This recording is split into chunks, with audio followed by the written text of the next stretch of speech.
Ushiriki wako katika platform hii ya leo umekupa picha gani ukiwa kama kijana katika safari ya ujasiriamali? Imenipa picha ya kujitambua zaidi, kuondokana na hofu na pia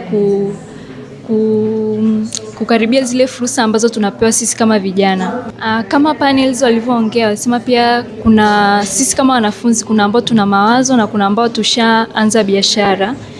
Kwa hiyo kwenye panels tumepata nafasi ya kuwa na watu mbalimbali ambao wana startups na hubs ambazo kutokana na hizo hubs na startups tuna uwezo sasa wa sisi wanafunzi kupeleka mawazo yetu, na kule kwenye hubs tukaweza kupata mwongozo sahihi wa kuweza kufikia malengo yetu na kufikisha biashara zetu kwenye hatua za juu. Semina leo naweza kusema kwamba nimeipokea vizuri.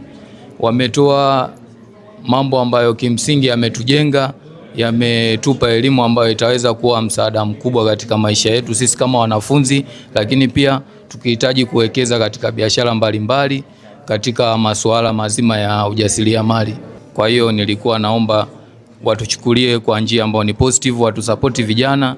Uwezo tunao, nguvu tunayo, pia na nia ya kufanya tunayo. Asante sana, shukrani sana mtazamaji. Okay.